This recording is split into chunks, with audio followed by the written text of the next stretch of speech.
Hi bachas. Like and subscribe my videos. Do share them with your friends.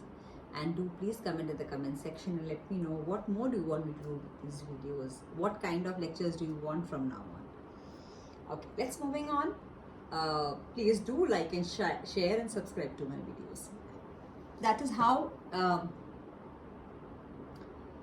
I will become more and more popular with the, and my intention from uploading these YouTube videos is not to make money out of these videos. To be really honest, I want these videos to reach as many people as possible, to help our students of 11th and 12th grade who need extra support and extra help with these videos. Also, I have a very strong interest in science, in perpetuation of science. So I would want these videos to reach as many people as possible जिनको की ज़रूरत है to get more awareness about what is the meaning of biology. Now the logical way to move about it was to start with grade 11 biology. So, and because I've been associated with this area for many years, I'm a NEET bio coach. I was a topper in of biochemistry in Mumbai University.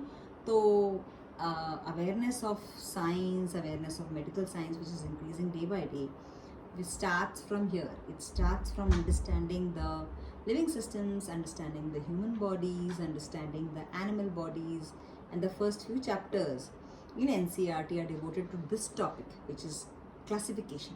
So which is why I thought the logical way to start was to start with classification. Yes, okay. So the next topic that we take here after Annelida is the phylum Arthropoda. अब इस phylum में सबसे खास बात क्या है?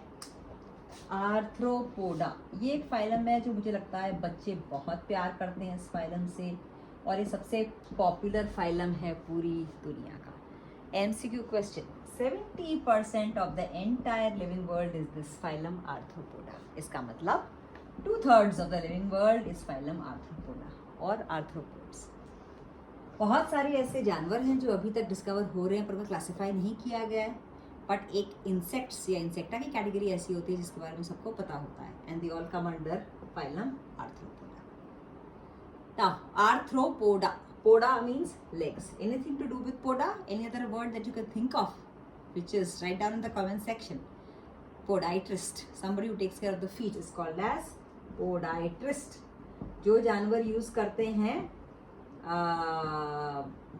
Legs, एक अलग टाइप के लेग्स को कहता है parapodia. So the word PODA means legs, and arthritis, joints को कहते हैं arthritis. Yes, inflammation. Any word which is itis means inflammation. फटाक से आप लोग कमेंट सेक्शन में कुछ नए आइटिस के नाम लिख के भेजिए मुझे. मैं आपको कुछ नाम बताती हूँ and you just answer these questions in the comment section. Okay. What is arthritis? ये तो मैंने आपको बता ही दिया. आइटिस का मतलब होता है इन्फ्लेमेशन, आर्थर का मतलब है joints. The joint pain, inflammation of the joints is arthritis. Now please write in the comment section what is conjunctivitis. Answer to this. Second, gastritis. Third, otitis. Fourth, meningitis. Fifth, pleuritis. कुछ नए नए शब्द आपको पता चलेंगे. Sixth, nephritis.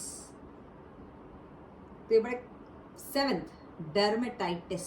मुझे जो words याद आते जा रहे हैं मैं बता रही हूँ. I want you to write down the answers in the comment section. Dermatitis. So itis means inflammation, arthr means joints. Arthropoda means jointed legs. This I went in a different thing with itis. But what is the meaning of arthropoda? It just means jointed up legs or jointed appendages. तो phylum arthropoda में सारे के सारे वो जानवर आते हैं जिनके jointed legs या jointed appendages होते हैं. One important point is 70% of the living world is, ये सबसे इकोनॉमिकली इम्पॉर्टेंट फाइलम है. इसके अंदर मतलब सारे दुनिया भर के इंसेक्ट्स आते हैं जो तुम सोच लो. मक्खी, मच्छर, house flies, mosquitoes, all are arthropods. Economically important क्यों है? क्योंकि मच्छर मक्खी भी तो बीमारियां कॉज करते हैं. इट इज़ हमारी इकोनॉमी को इम्पैक्ट करते हैं, right? Okay. Culex, Aedes, Anopheles, जो भी नाम लो, मलेरिया कॉजिंग, जो भी नाम लो, दे आर ऑल मच्छर मक्खी का मतलब इसमें. कॉकरोचेस जो इतनी सारी दूसरी सेकेंडरी बीमारियां कैरी करते हैं. cockroaches come under this phylum. फिर इकोनॉमिकली इंपॉर्टेंट क्यों? हनी बीज, मधुमक्खियाँ इस फाइलम में आती हैं। लोकस्ट्स जो फार्म्स को स्वॉर्म करते हैं वो इस फाइलम में आते हैं। एपिस, हनी बीज, एपिस। सिल्क वॉर्म, सिल्क जो बनाता है वो इस फाइलम में आता है। खाने में अगर तुम जाओ तो क्रैब्स, प्रॉन्स सब आर्थ्रोपोड्स हैं। बहुत ही इंटरेस्टिंग फाइलम है ये। देखोगे इसमें बहुत ही वेरिएशन है। आँख उठा के देखो दुनिया में आसपास जो कीड़े मकोड़े घूम रहे हैं, they all come under this.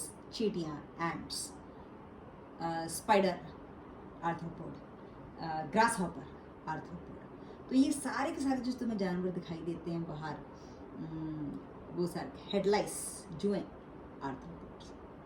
जो बॉडी के ऊपर जो एक्टोपैरासाइट्स होते हैं वो लीचेस को छोड़ के बाकी नन्हे जो होते हैं, टिक्स, फ्लीज जो कुत्ते बिल्लियों को हो जाते हैं, और आर्थ्रोपोड्स। तो this is economically a very very important phylum. Silk भी इसी फाइलम में बनती है, शहद भी इसी फाइलम में बनता है, मधुमक्खी भी यहीं होती है, मच्छर मक्खी भी यहीं होती हैं। खाने के लिए क्रैब्स और प्रॉन्स भी इसी फाइलम में होते हैं। 70% of the living world is arthropods. Arthropoda means jointed appendages or jointed legs. अच्छा, आर्थ्रोपोड्स के अंदर सारे के सारे ऑर्गेनिजम्स जो हैं वो सब के सब प्रॉपर सीलोमेट्स हैं, प्रॉपर बॉडी कैविटी होती है, ट्रिप्लोप्लास्टिक हैं, organ system level of organisation होता है। एक कॉकरोच को मारो तो सीधे वो वाइट गंदा सा खून बाहर निकल आता है। तो जो पिछला फाइलम था जिसमें हमने पढ़ा था आर्थ्रोपोड के पहले आता है एनालिडा, उसमें क्लोज सर्कुलेटरी सिस्टम था, इसमें open circulatory system. Blood does not flow in blood vessels, it flows in open sinuses. Cockroach को मारोगे याद रख लेना, ओपन सर्कुलेटरी सिस्टम। रेस्पिरेशन जो है, एस्पिरेशन के बड़े नए नए नायाब से नाम तुम्हें इस फाइलम में सुनाई देंगे। इसके अंदर रेस्पिरेशन होता है through trachea, through gills, through book gills and through book lungs. ये नए नए नाम तुम्हें सुनाई देंगे। These are organs of respiration. इसी तरीके से जो ऑर्गन ऑफ ऑस्मोरेगुलेशन है या एक्सक्रीशन है, उसके अंदर तुम्हें इसमें फाइलम में नाम सुनाई देंगे प्रोटोनेफ्रिडिया, फ्लेम सेल्स। ये सारे होते हैं इनके ऑर्गन्स ऑफ ऑस्मोरेगुलेशन। ज़्यादातर इनके अंदर ऑर्गेनिजम्स जो हैं उनमें सेक्सेस सेपरेट होती हैं। So most of them are monoecious but some forms में भी dioecious as well. They are found everywhere. They may be marine, they may be freshwater, they may be free living, they may be terrestrial, they may be flying in the air. सब जगह ये phylum पाया जाता है because 70% of the living world is this way. Yes. फिर उसके सिवाय इनके अंदर जो है प्रॉपर डिवेलप्ड नर्वस सिस्टम होता है। जब आप कॉकरोच की डिटेल स्टडी करोगे तो you will get to know. इनकी बॉडी के ऊपर एक पतला सा एक्सोस्केलेटन होता है and that exoskeleton is chitinous in nature. ये एक खास बात है, कॉकरोच को देखो एक रबरी सा होता है छूने में। सो ये जो काइटन है, इसको चिटन भी कहते हैं कुछ लोग, but the correct pronunciation is chiton. It's a rubbery type of a feathery, it protects the cockroach, the body.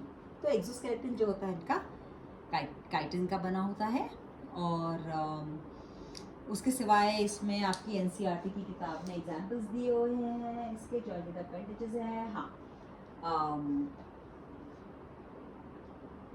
yes, balancing organs and excretion. Okay, yeah. तो Malpighian tubules भी इनके excretory organs होते हैं, which are called as Malpighian. So it is Malpighian tubules are also the organs of excretion.